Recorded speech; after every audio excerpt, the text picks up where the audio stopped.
मैं जमुई के लोगों के लिए राजनीति करने के लिए आया हूँ, जमुई के लोगों के साथ नहीं। थोड़ा सा इसको हम लोग बदलने कि मैं बिहार के लिए राजनीति करने के लिए आया हूँ, बिहार के लोगों के साथ नहीं।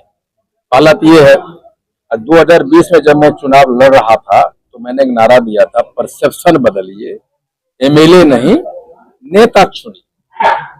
मैं भी चाहूंगा कि एमएलए मत नेता चुने लोग। जब नेता चुनेंगे तो ये है ना, वो तिजोरी नहीं भरा जाएगा, फिर आपके तिजोरी कैसे भरे जाएंगे नेता वो सोचे। लेकिन जब सिर्फ एमएलए चुनिएगा, एमपी चुनिएगा तो परिभाषा बिल्कुल। कितना सीट पर आपका चुनाव लड़ने की तैयारी है? देखिए, हम ये नहीं कहेंगे कि 243 पे तैयारी कर रहे हैं। हमारा क्षमता 151 से 52 सीटों पे है और हम उसकी तैयारी उन सीटों पे हम तैयारी करेंगे। अकेले अलायंस वगैरह किसी के साथ? देखिए, मेरा ये मानना है कि बिना अलायंस का बिहार में एक भी पार्टी ऐसी नहीं है जो चुनाव लड़ सकती हो, चाहे भाजपा हो, जदयू हो, राजद हो, कांग्रेस हो, चाहे जो। लेकिन अभी मेरे लिए थोड़ा जल्दबाजी होगा कहना कि हम किसके साथ जाएंगे। लेट द ब्रिज कम्स तो क्रॉस भी करेंगे। सर, ये मान के चले कि 2025 में आपकी नई पार्टी है, आप राष्ट्रीय अध्यक्ष भी है, तो जमुई विधानसभा से भी आप चुनाव लड़िएगा? देखिए, ये तो मेरा घर है और घर से कोई बाहर थोड़े जाना चाहेगा। आप भी चुनाव लड़िएगा ही पहले? अभी तक सच पूछिए तो मैंने अभी तक मन नहीं बनाया। मेरा ये सोचना है कि जो नेता होता है ना, नेता पैदा करता है। अगर परिस्थितियां बनी, हमारे समाज के लोग अगर मुझे कहा कि आपको चुनाव लड़ना है तो शायद मैं लड़ूं, लेकिन मेरा मकसद है कि मैं अपने लोगों को चुनाव लड़ूं। लेकिन अगर लोग हमारे ऊपर दबाव डालेंगे, हमारे समाज के लोग, तो शायद मैं मन बनाऊं। लेकिन सच तो ये है कि मुझे अपने लोगों को चुनाव लड़ने के लिए मैं मन बना के रखा। अच्छा, कुछ लोग कह रहे हैं कि आप एक जाति को लेकर चल रहे हैं, तो चुनाव तो एक जाति से लड़ी नहीं जाती। इंडियन इनकलाब पार्टी जब मैंने बनाया था तो मैंने नारा दिया था जात से जमात की ओर।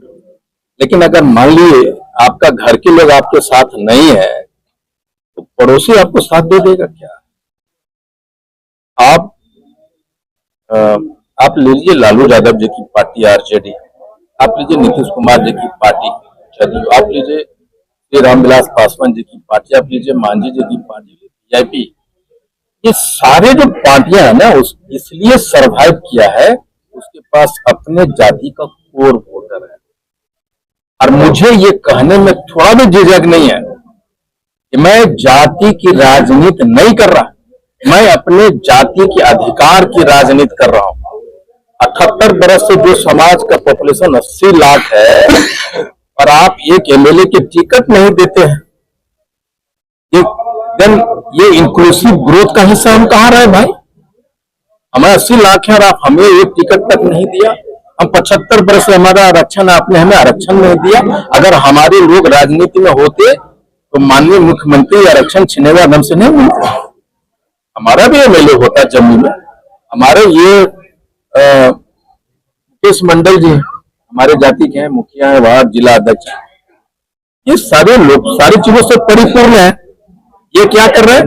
कभी भाजपा का एमएलए को जिता रहे हैं, कभी जदयू वाले को जिता रहे हैं, कभी राजद वाले को। मैं क्या यार मुकेश, आप कब बनोगे? तो हमारी भूमिका क्या थी? भाई गुप्ता जी पैसा वाले हैं, झोला टांगिए और इनके पीछे चलिए। ये जातिवाद नहीं है, और जातिवाद जो मजबूत जाति के लोग होते हैं वही जातिवाद कर सकता है। हम जातिवाद को उखाड़ पाएंगे हो किसी का? ये जातिवाद नहीं, अधिकार की लड़ाई है। और ये भारत की ये माइंडसेट है। जयललिता जी का देहावसान हुआ और 3 दिन तक ये पता करते रहा पंडित लोग, भाई कौन ब्राह्मण से उनका क्रियाक्रम उस तरह से किया जाए, ये क्या है बताइए? राष्ट्रपति दलित बने, आदिवासी बने, इतना मंत्री बना, इसमें इतना बाबू साहब, इतना भूमिहार, इतना दलित, काहे गिनाते हैं भाई? ये सच है, ये मानना होगा। और मैं खुलेआम अपना सीना चौड़ा करके बोलता हूँ, हाँ दबा हूँ और अपने जाति को राजनीतिक मैदान पे बढ़ाने के लिए 7.5 महीना से आंदोलन। आप हैं तो हमें भी गिनिए भाई, ये है हमारी लड़ाई।